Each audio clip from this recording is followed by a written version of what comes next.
আশা করি সবাই ভালো আছেন। আমিও ভালো আছি। জাস্ট আশুলিয়ার দিকে যাচ্ছি ছোট্ট একটা কাজে, আমার অফিসিয়াল কাজে। কালকে মোটরসাইকেলটা সার্ভিসিংয়ে দিয়েছিলাম, সেটারই টেস্ট রাইড আজকে দিচ্ছি যে কেমন কাজ হয়েছে, কোথাও কোনো প্রবলেম আছে কিনা, সেই জন্য টেস্ট রাইডটা দেয়া।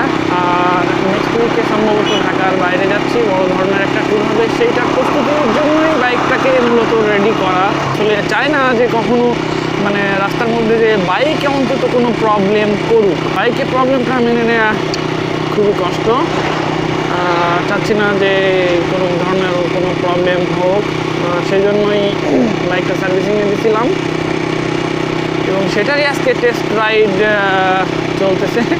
আল্লাহর রহমতে এখন পর্যন্ত সব কিছুই ভালো পাচ্ছি।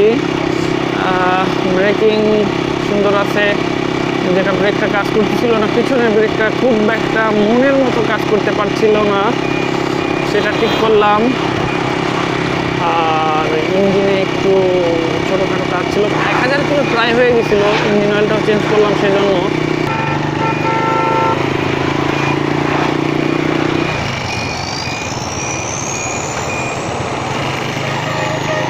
হ্যাঁ,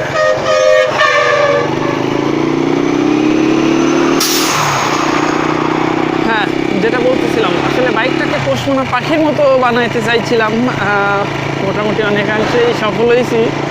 বাইক এখন আমার কথা শোনে।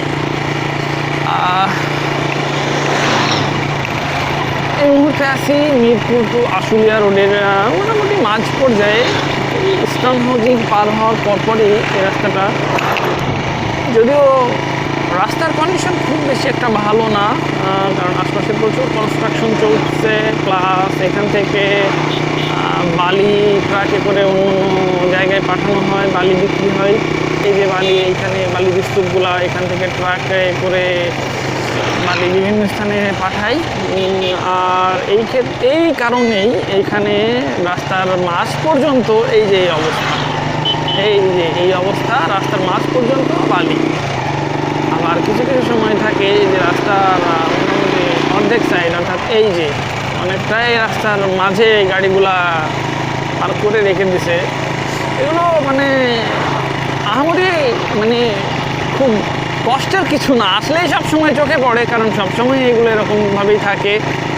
এটা মানে দুষ্প্রাপ্য কিছু না, এটা সবসময়ই পাওয়া যায়। আর রাস্তার কন্ডিশন তো এই অবস্থা, যদি বৃষ্টি হয় তাহলে তো রাস্তার পুরো কাদা হয়ে যায়। আসলে নজর দেওয়ার মতো কেউ নাই, যারা দেখবে তারাই আসলে চোখ কান বন্ধ করে আছে।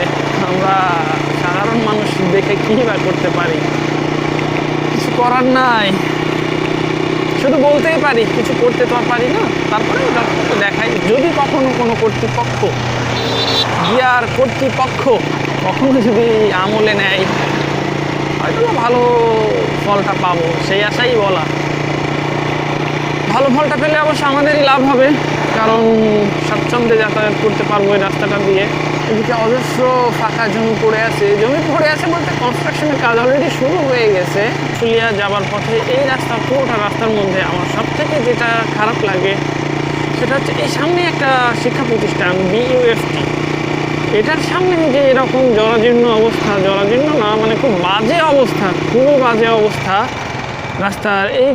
এই জায়গাটা যেখানে এই পাশেই বালি বিক্রি করে, আর এই জায়গাটার এইখানে 3টা স্পিড ব্রেকার, এত বড় একটা শিক্ষা প্রতিষ্ঠান এখানে, আর এখানে রাস্তার পুরোটা জুড়েই বালি। আমি প্রায় দিনই যখনই এই রাস্তাটা দিয়ে যাতায়াত করি, বেশিরভাগ সময় মোটরসাইকেলগুলো দেখি এই কর্নার দিয়ে যখনই যাইতে যাই বালির মধ্যে আটকে পড়ে যায়।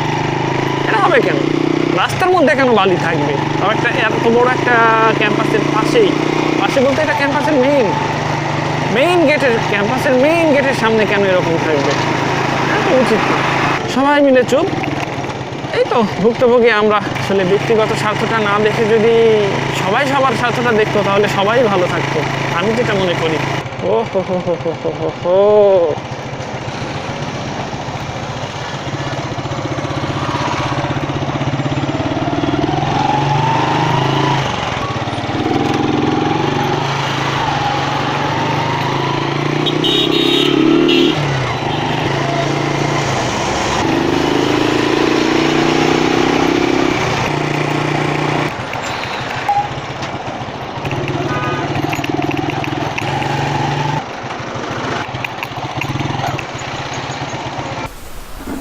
ফ্যানটাকে যখনই চালাইতে হয় তখনই এভাবে স্টার্ট দিয়ে নিতে হয়। এভাবে স্টার্ট দিলে ফ্যানটা চালু হয়, দিয়ে গিয়ার চেঞ্জ। এই তো গিয়ার চেঞ্জ হয়ে গেছে, এখন বাতাস আর বাতাস, ওহ অজস্র ঠান্ডা বাতাস। সবই ঠিক আছে, কিন্তু ফ্যানটাকে স্টার্ট দিতে হয় এইভাবে, নইলে স্টার্ট হয় না। আশা করি এখন থেকে আপনারা খুব ভালো ভালো ভিডিওই পাবেন, কারণ আমার যতটুকু সেটআপের বাকি ছিল ক্যামেরা প্লাস সব কিছুই, ভিডিও কোয়ালিটিটা ভালো হবে, ভয়েস কোয়ালিটিটাও মোটামুটি ভালো হবে। বাকিটা আপনাদের সাপোর্ট লাগবে, এখন বাকিটা আপনাদের দায়িত্ব। সবাই ভালো থাকবেন, টাটা।